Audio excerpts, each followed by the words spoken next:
I always found it important to show both the inside and the outside of a character. My idea is always that you see through. You can see the person, but you can also see this surreal mask, often an open mouth, or you see the tongue, or somebody is screaming, something like that. I often think I really want the clash. I want the beauty on one hand, also the childishness, but I also want the kind of darkness at the same time. And that's really something I have only achieved by doing masks and also wearing these masks. My whole work is about the dark. It is about being two characters at the same time, being a persona.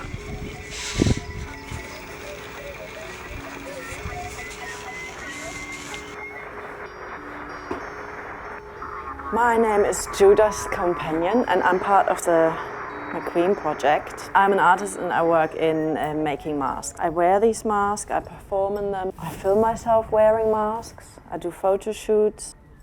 So the masks are made for McQueen. So it's a dress I picked, which is blue, ultramarine and black. So that was quite clear that those colors will be in the foreground. Pink came in because I thought about lips and mouths and tongues.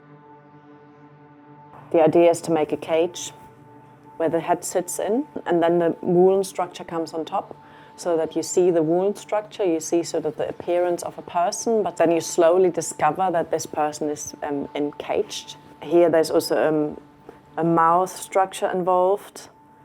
Here there isn't. That's kind of meant to be like a ball shape. I've made this little sketch ceramic when I was in Germany last time, which is like a really basic eye.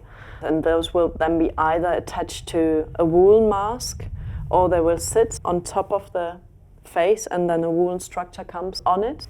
It's just going to be boring for 5 minutes. And I'm going to start doing the concrete now.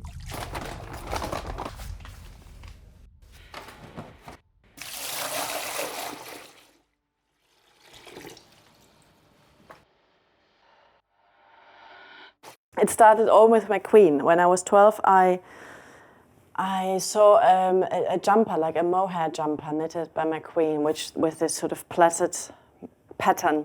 And I thought, that's what I want to do, that's what I want to make. My mom drove me to the wool shop in the next city in Germany.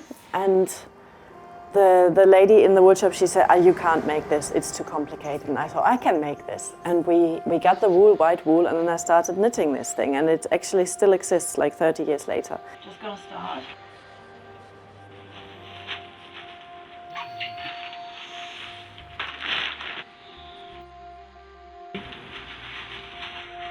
A mask for me means that I'm invincible.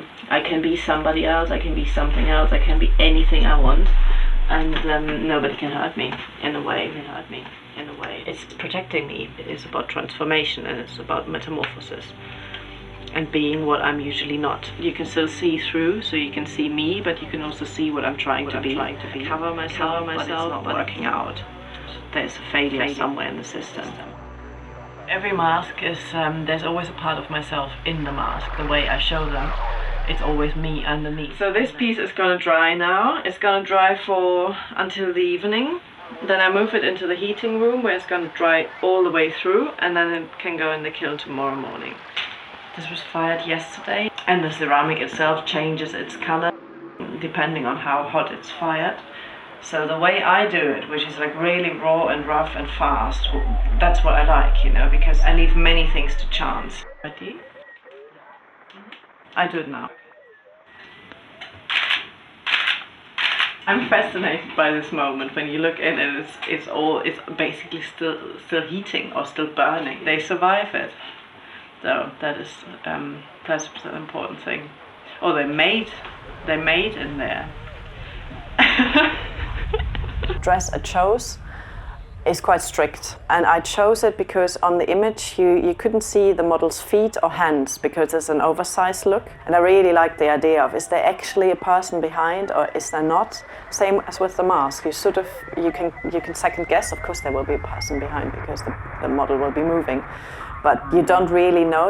It's not very certain, and who's the person behind? You can't be really sure. The character appears and vanishes, and reappears and vanishes. It's this ongoing process of becoming something else. I create the face, and then the face falls apart, and then I create the face again on a different layer, and then it falls apart.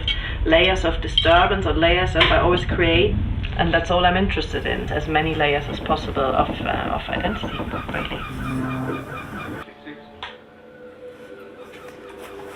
I always try to provoke the mistake, because that's really what my work is about. It's about the mistakes and learning from the mistakes and developing a new piece of work from the mistake. I have several ways of provoking the mistake, of initiating something going not to plan kind of thing, to be able to have a new point to focus on or a new idea. I'm not after perfection at all. I'm after the imperfection. I'm after seeing what's gone wrong, the mistake in the idea or the mistake in the perfect human being.